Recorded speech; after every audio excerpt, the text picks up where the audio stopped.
तो फ्रेंड्स आज की वीडियो हम देखेंगे कि जो सीमेंस यूनिटी सोलर ड्राइव है उसमें हम मॉनिटरिंग कैसे कर सकते हैं। तो फ्रेंड्स अगर मैं बात करूं आपसे यहाँ पर मॉनिटरिंग के बारे में, तो जो मॉनिटरिंग होती है वो होती है यूज़र के लिए, कि जो यूज़र है उसे पता नहीं होता है कि जो आपका पंप है वो कितना एम्पियर ले रहा है, पंप का आउटपुट वोल्टेज कितना है, पंप की आउटपुट फ्रिक्वेंसी कितनी है, और आपका जो सोलर पैनल से जो डीसी सप्लाई वोल्टेज है वो कितना है। तो उनकी वैल्यू को चेक करने के लिए हम यहाँ करते हैं मॉनिटरिंग।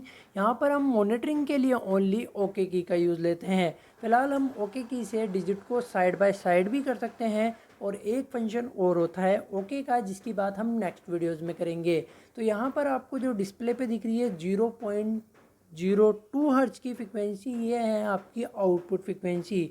यहाँ पर हम मॉनिटरिंग करते हैं तो यहाँ पर जो मॉनिटरिंग है वो होती है एक ऑन कंडीशन में और एक होती है ऑफ कंडीशन में। अगर मैं बात करूँ यहाँ पर ऑफ कंडीशन में, मतलब आपकी जब मोटर ऑन नहीं है तो आप ओनली डीसी सप्लाई वोल्टेज ही चेक कर सकते हैं।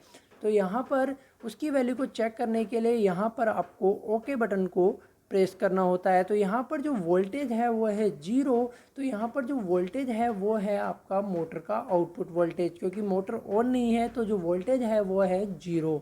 वापस से आप ओके बटन प्रेस करोगे तो यहाँ पर जो एम्पियर है वो भी है 0.00 एम्पियर, क्योंकि जो मोटर है वो ऑन नहीं है। और आप वापस से ओके बटन प्रेस करोगे तो यहाँ पर आ रहा है डीसी वोल्टेज 324 वोल्टेज आ रहा है। जो सोलर पैनल सप्लाई वोल्टेज है प्लस माइनस मैंने अटैच कर रखे हैं, जो आपका डीसी वोल्टेज है वो है 324।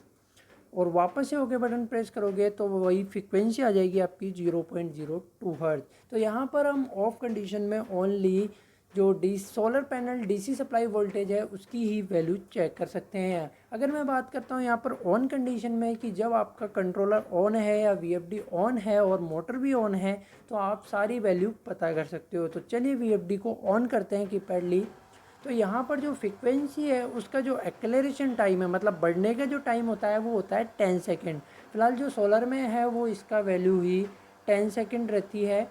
तो यहाँ पर जो फ्रिक्वेंसी है वो है 50.00 हर्ट्ज। जो आपकी लास्ट फ्रिक्वेंसी है वो है 50.00 हर्ट्ज, जो है मोटर की फ्रिक्वेंसी आउटपुट फ्रिक्वेंसी। और आप वापस से ओके बटन प्रेस करते हो तो यहाँ पर जो वोल्टेज है एसी, जो मोटर का वोल्टेज है वो है आपका 217। जो मेरे पास वीएफडी है वो है 220 वोल्ट 3 फेज वीएफडी, इसलिए जो वोल्टेज है वो है 217 वोल्टेज। और ये आपको सिंबल दिख रहा है जो है रनिंग कमांड का, कि जो आपकी कंट्रोलर है जो वीएफडी है वो ऑन हो चुका है। यहाँ पर आप वापस से ओके बटन प्रेस करते हो तो जो एम्पियर है ए वो आ रहा है 0.22 एम्पियर। तो जो आपका करंट है वो है 0.22 एम्पियर। तो मैंने जो मोटर है वो अटैच नहीं कर रखी है, और जो वीएफडी है वो ओपन सर्किट करंट बता रही है। और वापस से आप ओके बटन प्रेस करते हो तो यहाँ पर जो डीसी वोल्टेज है उसकी वैल्यू 324 है। फिलहाल आप ऑफ कंडीशन में भी इसकी वैल्यू को चेक कर सकते हो। और वापस से ओके बटन प्रेस करते हो तो यहाँ पर फ्रिक्वेंसी आ जाती है 50.00 मोटर की आउटपुट फ्रिक्वेंसी। तो वीएफडी को ऑफ कर देते हैं।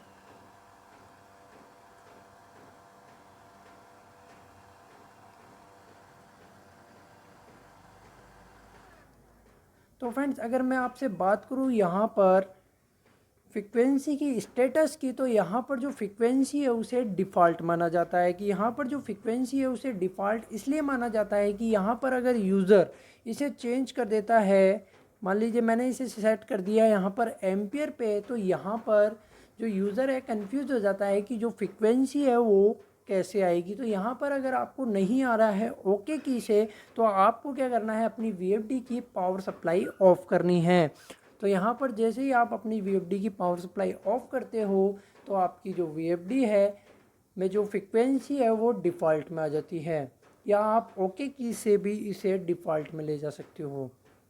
तो यहाँ पर फ़िलहाल मैं आपको बता रहा हूँ कि अगर आपने गलती कर दी है, मतलब आपको पता नहीं है मॉनिटरिंग में अगर आपने कर दिया ऐसे एम्पियर पे सेट, तो आप फ्रिक्वेंसी पे इसे कैसे सेट कर सकते हो। तो यहाँ पर आपको ऑन करना है वापस से वीएफडी को, और यहाँ पर जो स्टेटस है वो आ जाएगा वापस से फ्रिक्वेंसी पे। तो इसलिए यहाँ पर फ्रिक्वेंसी को डिफ़ॉल्ट माना जाता है। तो आई होप फ्रेंड्स आपको वीडियो अच्छी लगी होगी, तो वीडियो को लाइक कीजिएगा, प्लस चैनल को सब्सक्राइब कीजिएगा और उस बेल आइकन को प्रेस कीजिएगा। अगर आपका कोई कमेंट है तो कमेंट बॉक्स में ज़रूर कीजिएगा।